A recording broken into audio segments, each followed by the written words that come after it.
We are now going to be leaping across to the province of Ontario to speak to Howard Galganov, who, I've known Howard for a long time. It's been many years since the last time I spoke to him on any kind of a radio or television platform. So this is very exciting. Howard has located to Eastern Ontario, but for many years was an outspoken critic of the Quebec language laws, Bill 101 in the province of Quebec, and still has a lot to say about what's going on in politics in Canada today and this election. So let's zoom Howard in. And with us in the Rumble Room is, oh my God, Howard Galganov. After what, 22 years, Howard, we're back on the air together. So good to see you. Well, it's good to see you, and it's 22 years, but it's like yesterday. You know, I thought about this. We spoke last night, and to me, last night was almost as if we spoke yesterday or the day before. Right, so I'm looking forward to this, and a new friend. Yeah, and a new friend. Well, I now have met you for about 10 minutes. Okay. Yeah, but Robin certainly has indicated that you're an opinionated person, and that's what we like on the Victoria Rumble Room. So let's start. Let's just throw it out there. Federal election. We're sitting here, Robin and I, on the West Coast. You're arguably in the whole meat of the thing, Ontario. Surprisingly, Trudeau takes a dive in the first week. Seems to be coming back. Come on, tell us what you think is going on, please. Well, we have an election that nobody wants. So I don't just live in Ontario. I'm right on the cusp of Quebec. So if I want to, I can walk across the Quebec border. I hate using that word to describe divisions between Canada, Right. the provincial line. So I can walk across the provincial line, or in 5 minutes, I can drive across the provincial line. My doctors are still in Quebec. My dentists are still in Quebec. I still do shopping in Quebec. I go to Costco in Quebec. So Anne and I left Quebec in the year 2000 because we just had enough. And as Robin knows, we lived with armed bodyguards for quite a few years because of my activism.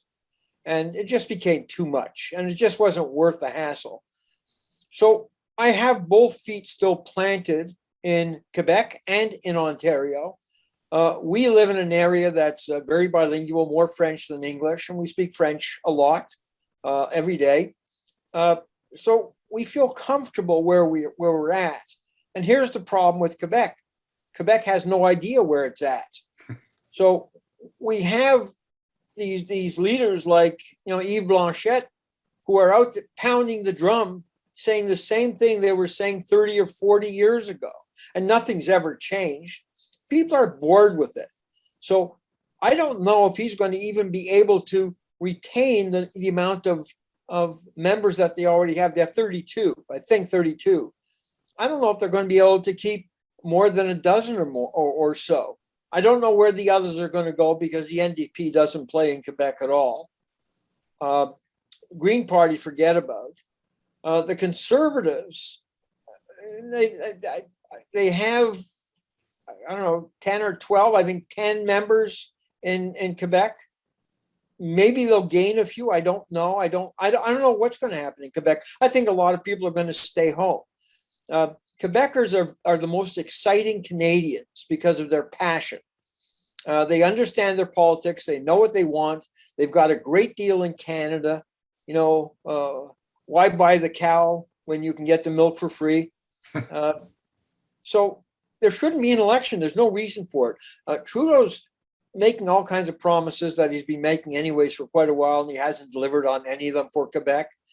And now we have O'Toole going out there making all kinds of promises that he probably has no intentions of keeping. So in Quebec, Trudeau's not a well-liked guy. Blanchette's not a player. So I don't know what's going to happen. In Ontario, Howard, I'm sorry. You have a premier there, Legault. Francois Legault. He's described as a nationalist, but not a separatist, whatever that means. And you also have a situation, and I've seen polling that in Quebec right now, people are very nationalist, but there isn't a huge appetite for separation, which of course is one of the block, stock, and trades. And at the same time, another stream that's going on are some big protests that have been taking place where people are upset about having to get these vaccine passports. Now, John and I are both in favor of vaccine passports in BC because we want to nudge another at least 10% to get into an area where we're close to having herd immunity. But I know in Quebec, there's been a lot of opposition. So what is in the minds of the average Quebecer right now in terms of all of these streams? It's not about separation. So what is this election about? It's about nothing. It's about Trudeau getting, hopefully he was, not hopefully, certainly I don't hope for it, but he was hoping to be able to get a majority. But it's not just Quebec, by the way. I have, Anne and I, my wife and I have had both vaccines. And if they come out with a booster, we will probably opt for that as well. But I really, really don't believe in vaccine passports. I don't believe we have too much government. We have too much government control. The last thing I want to do is to have some government agent or some jerk who's appointed by the government to stop me and say, show me your papers. That's what they did in Nazi Germany. That's what they did. Yeah, but how are they use that? That analogy is not very fair when you're trying to protect everyone's health. Nazi Germany, especially from somebody like yourself who's such an opponent of that mindset. It's a 100% fair analogy, and I'll tell you why. Because once a snowball starts rolling down the hill, it's only a little snowball. By the time it gets to the base of the hill, it's an avalanche. And that's exactly where we're going. It's not just with vaccine mandates, it's with everything. No one empowered the government to shut down our economy. Nobody empowered the government to keep us locked down in our homes. Now, I'm not a doctor. We talked about this yesterday. I'm not a scientist. I read as much as I possibly can. Nobody seems to agree on anything other than we've shut down the economy. We've destroyed a big portion of our economy. I don't even know what our national debt is any longer. I don't think anybody knows what our debt is any longer. So Howard, I'd like to just go at you with this vaccine passport thing, okay? So there is yourself stating you're against it. Okay, fine. There are some percentage of people in Canada, I don't know what they are. Are they the 20 people running around Trudeau throwing rocks at him? I don't know. But how do you get us out of this pandemic if you don't insist that people get vaccinated? This is the dilemma. So we were told a year and a half ago, no, let's just stay in place. And in 3 weeks, everything will be fine. They lied to us. Then we were told if we wear masks, it'll be fine. That didn't work out. Then we're told if we get vaccinated, we don't have to wear masks. Well, that didn't work out. And now we're told that we have to have these vaccine passports. Here's why it didn't work out. It didn't work out because of the things you just stated. People didn't do them. They didn't wear masks. They didn't do social distancing. They didn't stay at home. That's not true. It certainly is. So I used an example last night with Robin. The most vaccinated country in the world is Israel. And like I told Robin, the most important part of Israel is the Israeli Defense Force. And it's the most treasured part, the most important part. If the IDF ever goes down, then Israel is a lost cause. So based on that, Israel vaccinated every one of its military members, everyone, the only country in the world to do that. And it was mandated, and they all got 2 vaccines. And now Israel has another rampant surge of this virus. I don't think people really understand what this virus is. But the difference is, Howard, and not to say that you're incorrect in what you're talking about in Israel or other places, but Israel got their vaccines very early in the process compared to a lot of countries. Certainly they got their vaccines double before we did. And what the difference is, yes, there is a spike in numbers because of the variants, but not as many people are going to hospital.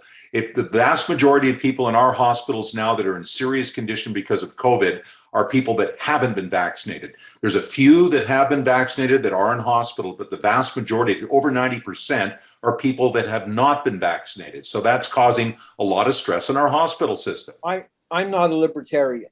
I believe we need rules and regulations. I believe we need government. I don't believe we need so much government or too much government or the amount of government that we have. But let me tell you something.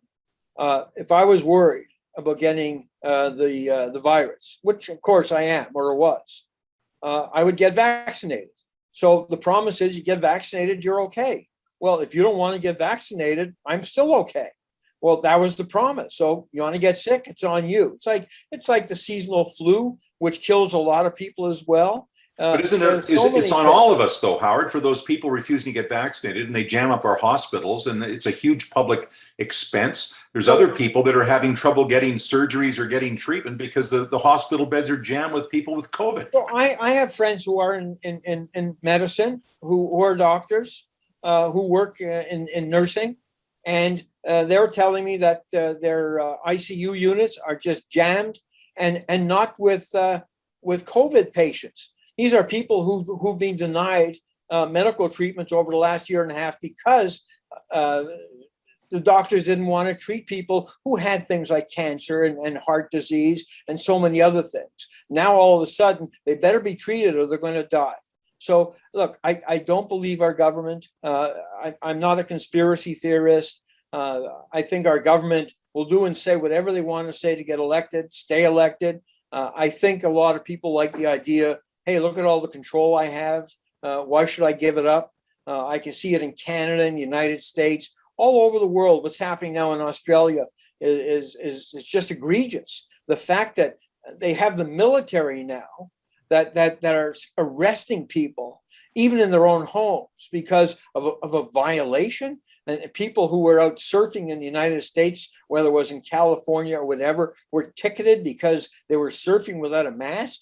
I mean, Well, if we're going to start playing world politics, I think we could go down a lot of trails. Let's pull it back to Canada a little bit, Howard, just if you don't mind. I mean, don't mind. And there are other issues besides COVID, although we think that's a pretty big one. I guess I'm a little surprised to hear that you're not more enthusiastic about the Conservatives, considering I know some of your political views tend to be a little more, say, right wing. So when you and I first met, it was over a book that I wrote called Bastards. And I wrote that book 25 years ago and it became a national bestseller. And it shocked the hell out of me because I figured maybe it'd sell a couple of hundred copies because it was on the radio and a lot of my listeners might buy it out of sympathy. But it turned out that it became extremely popular. We had 3 printings. And the separatists thought that this was all about them. A lot of the English media, as well the French media, thought, well, this was all about the separatists in Quebec. And it wasn't. And in my opening, the foreword to the book, and I make it very clear, this is not about Quebec separatists. This is about all of our politicians and all of our media. They really are truly bastards. And the reason being is that they'll tell us what they think we want to know, or our media, to a great extent, have become propagandists. It bothers me enormously that Trudeau went out and took $600 million to give to our media, whether it's CTV or Global or CBC. Well, CBC gets $1 billion plus anyways. So it bothered me that. So I call this book Bastards because I've lost all trust in the media. I've lost all trust in our government because our government will do and say whatever they need to do and say to get elected. And they'll continue to do and say once they're elected what they think they'll need to stay elected. And I looked at O'Toole, who made a lot of conservative promises. Now, I'm not a hardcore rank and file conservative, but I am conservative. I think our government spent too much money. I think our governments are far too big. I think our governments are far intrusive. And so here comes O'Toole saying all the right conservative things. Now, I knew that he was a red Tory. He wasn't a hardcore Tory, but that was okay. He was never my favorite at all. And all of a sudden, all the things that he stood for, he stands against. Why would I want to vote for this guy?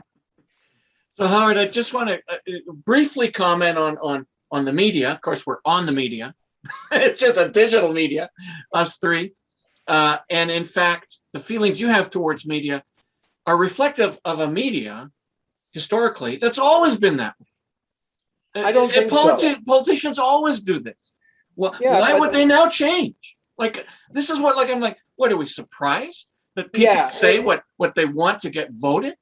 Well, what's John, it's a lot. It's a lot different today. It really is not. You're right. The media has always been one-sided, one way or the other. But they've been a lot more just. They've been a lot. They were shamed over the years into being relatively honest. The politicians will always try to get whatever they could. But I remember a time when we called our politicians, certainly our ministers, honorable? Honorable. That's right. Yeah. And I can't imagine. I don't remember the last time a minister in Canada resigned because he or she screwed up, and so that's out the window. A lot has changed. So if you look at social media, for example, that didn't exist before. If you look at the government turning around, Trudeau turning around saying, well, I'm going to give you $600 million. Well, you don't get anything for nothing. I mean, you got to pay a price for it. That price might be your silence, or it might be your approval, whether you approve or not. So let's shift it over again, and still sticking with the media, if that's okay, Howard. And you touched on CBC, which we know has always been supportive of, in italics, progressive politics. Yeah. And John and I happen to live in one of the great heartlands of progressive politics. Our mayor couldn't be more, in italics, progressive. My green shirt is in the We laundry. live in the granny state, and Vancouver Island is very strongly NDP. The NDP is extremely strong in British Columbia and will do well in this election. I'd like to know, and I know these are not your people, so this will be, if you're being this hard on the Conservatives, I can just imagine how things are going to go in terms of the NDP. But it strikes me what's happening is Jagmeet Singh is a very good communicator. He does speak good French, although that may not help him in Quebec. But is that splitting that progressive vote, which could give Aaron O'Toole a victory on the 20th? So I'm generally pretty good at prognosticating. Not this time. That's a disappointment too, because I'm sure you would have liked me to come out and say, "Oh, this guy's going to win." We're going to ask you anyway. Yeah. So I think that O'Toole has a chance to win a minority government, maybe even a majority government. So when you talk about those 20 people who are throwing stones at Trudeau, for example, it's a lot more than 20 people. That's an outlier. People right across this country. Now, Ann and I we spend 6 months a year in Texas and 6 months. We don't like to see that kind of behavior in Canada, do we, Howard? People throwing rocks at the Prime Minister? I mean, really? I don't want to see people giving one of our politicians the finger. I think that's very impolite, and I don't think that's the way you communicate. Throwing rocks, to me, is a criminal offense. So we're on page. However, that doesn't mean that these people are a minority. They're not. So I spent 8 months this year in British Columbia because I couldn't get into the States for the winter. And if they don't open the border in a week from now, or a week and a half from now, we're probably coming back to British Columbia again. But so I had a chance to meet and speak with an awful lot of British Columbians, Albertans as well, and some from Saskatchewan, but a lot of British Columbians. And you know that I like to speak to people. I don't debate any longer. It's not worth it. I'm getting too old to get into these shouting matches. So. But I hear what they're saying, and I can't find a region in Canada that's impressed with Trudeau, or likes Trudeau, or really wants Trudeau. He's got his following. He's got his 20% that'll stay with him no matter what. So I think a lot of people might not show up. It might be one of the least attended elections in Canada this year. There's no reason to go out there. So. I've almost made my mind up. I'm going to vote for Bernier, and the reason being, he's got the conservative values that I'm looking for. He doesn't have a chance in hell of winning anything. I don't think he's going to win his own seat. We talked about that yesterday. In the last election, I forecast that he was not going to win his own seat. A lot of people got really angry at me. They said, got to give him a chance. Well, it's not the way it works in Canada. You have to get votes. So, Howard, I want to talk about, we're kind of probably getting to near the end of our interview, but I can't leave you without asking the following question. So we sit out here in the West, and I don't know what the percentage is. It seems like a lot. And by the time the election night hits Manitoba, it's over. Yep. And we're so, I was going to swear, angry. Merci pour la visite, c'est fini. So we've talked about Quebec. We haven't talked about the Maritimes, but we've talked now about BC. Tell us about Ontario. What this election's going to be, won or lost, no matter by whom. By that, what do they call that? 411, the Toronto 416. 416. Yeah. What's going to go on in Ontario? They've got a vaccine passport implementation. That should be good for Trudeau. Well, so the Premier of Ontario also ran as a Conservative, and I think he's actually now campaigning for Trudeau. I really do. I think he's endorsed Trudeau. These Fords, I think he's staying out of the election, isn't he? I think Doug Ford's been pretty quiet by Doug Ford standards. So I know Doug Ford personally. He and I have had business together. And when Doug Ford's brother was alive, Doug Ford was a different kind of guy. So, he's a tremendous disappointment to probably everyone in Ontario who is a Conservative, even a mild Conservative who voted for him. So I don't think he's got a second term in his future. However, that said, the Ontarians don't like the vaccine mandate because Ford came out and said there'll never be a vaccine mandate in Ontario. Well, he lied. Had he come out right at the beginning and said, we might have to do this, people might be upset.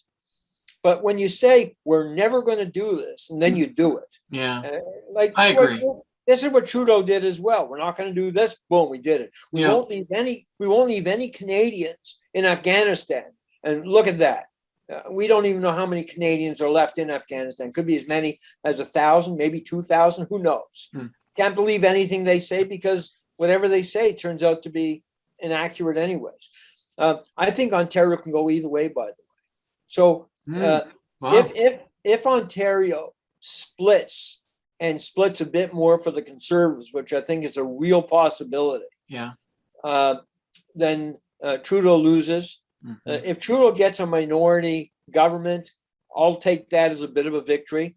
If Trudeau gets his ass kicked and O'Toole, who I'm not a fan of because he's reversed on himself on everything the party stood for, I'll take that as a victory as well. There's got to be something that I can look forward to.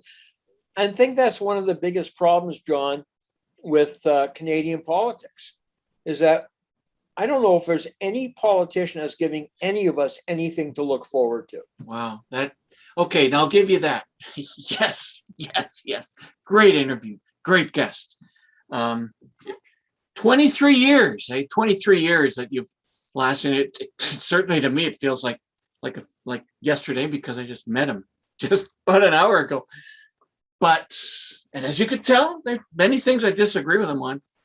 And we shared our passion, and it'll be fascinating to see if his viewpoints come to fruition. Gosh, a couple of weeks. Oh my God, I can't believe it. And but most importantly, these things are decided, generally speaking, in Quebec and Ontario. Can't wait to see how that unfolds on September 20th. Yeah, I'm looking forward to it as well. And I agree that, Howard cuts both ways. I don't agree with everything Howard thinks, but part of the joy in life is learning how other people think and having a discussion. At least you can learn, even if you don't agree. And I hope people take that as something to think about as they listen to the thoughts of Howard Galganov.